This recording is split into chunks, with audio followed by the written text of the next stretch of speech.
I'm Emma Willis, and this is the Strong in Your Skin series created in collaboration with Absolute Collagen. I'm going to be chatting to everyday people, hearing their incredible stories of strength, people who are feeling stronger in their own skin than ever before. So we couldn't have a series like this without talking to the founders and creators of Absolute Collagen, Maxine and Darcy. Thank you so much for sitting down with me today. Absolute pleasure. So strong in your own skin, this is something that very much comes from you two. It is the ethos of your brand, isn't it? What does it mean to you though? What is strong in your skin for both of you? So for me, the journey to Absolute Collagen came from me stripping myself bare of makeup and let my hair go grey, and just really feeling like for the first time in my life I wanted to be my authentic self. And I think as a mother and a woman, I'd always felt I'd been something for everyone else, which is okay. I was really happy with that. You wake up every day and go, who does everybody need me to be today? You used to say you sit on the edge of the bed every single morning, like as a woman, and you'd sit there and you'd put on this imaginary onesie. It's like, do I need to be a friend? Do I need to be like a counsellor, doctor, wife? And I think your journey to Absolute Collagen and the creation of the business, etc., was discovering that you could wake up every day and just be yourself. Me. Yeah. And everyone, if they didn't accept that, and I think it came at quite a pivotal moment for us. So she's very touchy. I'm very touchy, darling. I'm very touchy. And Darcy's so not. I divorced their dad, and we just weren't getting on, and I didn't want my children to think that was a fully functioning, loving relationship when it wasn't. And that was really hard. Leaving their dad was hard because I knew how difficult it would be for these guys. And we bought this rat-infested pit as a house, and we did it up. And I always say that house, I've never been bothered about houses before, but it's where we grew strong together. That is a totally different thing as well, isn't it? Even though it's similar, you need to feel strong as a single entity and a unit within yourself. Yeah. But you also have to feel strong as a unit, whatever shape that unit takes, whether it's you and a partner or you and your children or whatever. That is something that is the same but also different. Absolutely. Because you need that strength within yourself to then be able to do that for your unit. I think we have a very peculiar relationship, like me, you and my sister. It's like you're very much, okay, you're capable. If I've asked you to do something, or if you've told me you want to do something, I can leave you alone and you can do it. You're not like a helicopter mum, and I think that's enabled me to be a lot more confident in myself. Helicopter mum. I couldn't Talk me through be that. a helicopter mum.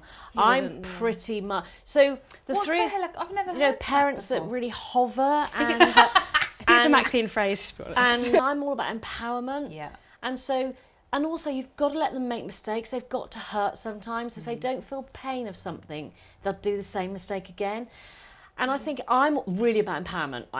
It really is important to me. My mum empowered me, and I think with my girls, we're all quite fluid. We've all got different strengths, and there's not one who's in charge, and we all sort of move forward when it's our strength and then back when it's not. And that's just how we've always operated, isn't it? Yeah. My sister said when she was 13, she said, this house is no fun, there's no rules. Yeah, and I said to her, Margot, there is rules, my darling, but you've been brought up with self-respect and respect for me, so you'll make your own rules. So I think the strength for me is encouraging the family to be their authentic self, and not everyone has to be the same. And if you're a bit different, that's a strength. The only time this came into a bit of trouble was when Maxine asked me what I wanted to be when I was 8. And I said a horse, and she said, you can't be a horse. You talked about, kind of being raised independently and to kind of have that confidence. But do you feel like you truly had that? Or was there a point when you really felt you were strong in your own skin? What I realised as I got older is I do have the ability to do stuff. And I've always been that person. I just go, I'll just do it. There's nobody else to look at. So I don't think I realised I had that ability. And I always thought I was the odd one out, to be honest with you, because I was the one on our council estate no one spoke to, because we were a bit scruffy. My mum was an alcoholic. So I was always the outsider, really. But that in itself was a superpower I didn't realise. And I think that's the thing when when we're younger, isn't it? Is that you don't have lived experience to realise that the differences that you have are actually strengths, like you mentioned earlier. So my strength is all about the children. Yeah. Like, whatever I do, I just want to do the right thing, guide them in the right direction, and stand up and be counted. So my strength is definitely them. And have you always felt that, Darcy, that you are her strength? No, I don't think so. I was talking And to has someone. that helped you feel strong and confident in who you are, or again, when you were younger, Yeah. with less lived experience? As a kid, I still class myself as a kid, but I'm 26 now. I still class myself as my kid now, because I'm 47. I think as a Maxine? kid, I'm definitely Still a kid. it's only, I've said this to you before, like only in the last sort of probably like 5 years, I've been like, oh, you've empowered me to be who I want to be and do stuff how I want to do them within the kind of correct. But you were realms. unable to see that when you were younger. I think it's so. only now that you. Yeah, and even my dad and how your guys' relationships kind of like changed over the years, and you guys are great together now, like seeing each other, etc. But I think you can never really appreciate, especially going through divorce. So I was 12. You never really appreciate like what your mum does or what your dad does, and you know, making me see my dad, or you know, and things like that. And as a kid, you think, why is she making me do that? And I think everything that you've done has sort of enabled me to, become who I am now. And I think I can look back, and I always think about me as like a little girl. I'd be proud of who I am now, and I think that's because of my mum. Oh my God, I love that.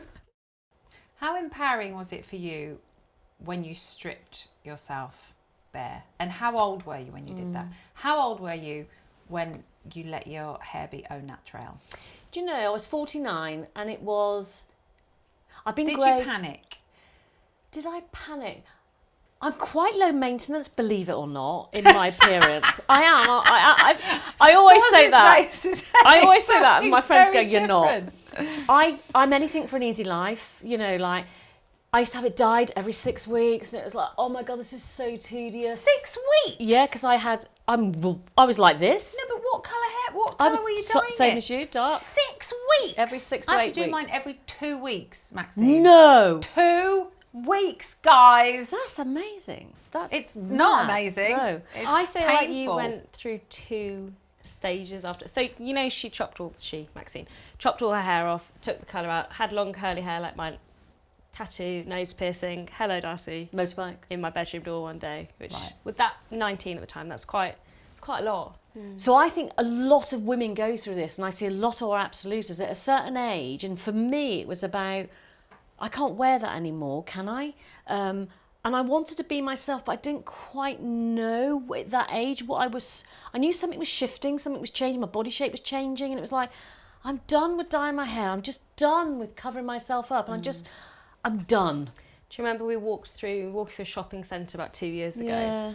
We were just laughing, and there's this mum and daughter, probably the same age, she's maybe a bit younger than me, and she was like, Mum, you've just lost it, like I don't know what you're doing, like what is this phase?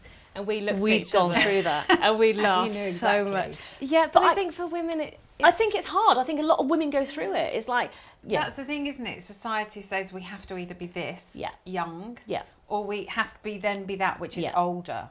And there's no showing of transition or that middle phase, or in fact, is there really a middle phase or transition, or should we just be, like you say, strong in our skin, who we want to be, wear what we want? But I do think that middle phase is important because it is a process you go through. And it took me about a year. Yeah. But one that's not spoken about very often. No, it's not. And it's actually really empowering. So yes, it's terrifying.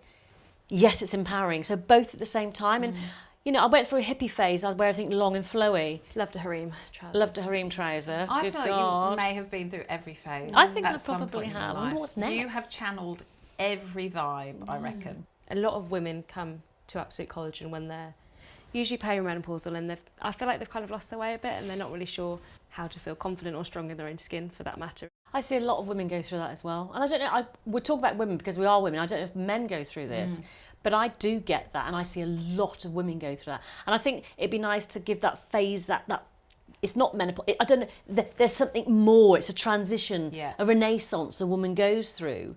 And I think recognising that in itself and allowing yourself permission, and there is stages to it, you know, there's anger, there's fear, there's anxiety. In fact, if we go back 12 years ago, I was suicidal.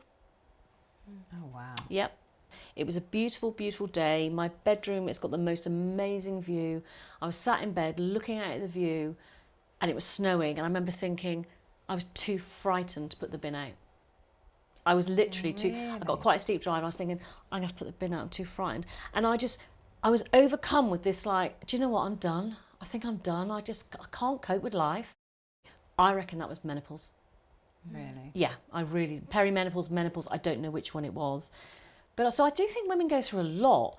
You know, you look at the stages of women's life, starts at 11, 13 and goes on till forever. I don't quite know what stage I've got coming next. I'm looking forward to it though. Whatever it is, bring it on. That was something else that I noticed as well, is that as my eldest daughter was developing all these hormones, I was losing them. Yeah, that is tough. So she was, and she still is very much in that phase, because she's 13. She's about to be 14, so you know she's kind of going through her change, which is massive. But we're doing the same thing under in the same directions at the same time, and it's actually quite amazing because and that's the way I've explained it to her. I'm like, what you're developing, I'm actually losing. So when you're feeling emotional, and when you're feeling like you know you're really touchy, or if someone's offended you, but normally you wouldn't be like that, I am feeling the same thing for the opposite reason. I like that. I think it's educating yourself, paying more attention, prioritising yourself, because as you said, definitely everything, you're at the bottom of every list, because everything and everyone else comes before you, and that is a really hard shift for me. It is, because I can't do that. I have to look after everyone else. I'm not very good at that. But I've started doing that, and it feels wonderful. It does. But you have a better relationship with everybody kids. benefits. Yeah, exactly. Yeah, absolutely. So it's again, it's age and lived experience, right? And you kind of go through it and hear more about it, and in turn that helps you. Can we go to the point where we met? September 2021, right? And we were on a trek together. It was CoppaFeel, which is the breast cancer charity. And I had a team of women that I was unbelievable women. Team leader, phenomenal women. 20 of us, I believe, were in our group. But everybody was just kind of braiding each other's hair, so that no one had to worry in the morning, that we didn't shower if we didn't want to. You just kind of just threw it all away, didn't you? And went, I'm out in the wild. It was lovely. And the we support. are all walking together in solidarity to raise as much awareness as we can for this fantastic charity. Yeah, and you know, for us as a family, for us as a business, what makes us feel strong in our skin is about giving back. We have a duty to give back. You know, we have a duty to empower our absolutists through whatever means, and I think that's really important to us as a family, massively. Thank you so much for tuning in. Please remember, beauty, power, strength, courage, confidence, they all come from within. We all deserve to feel strong in our skin. Bye-bye.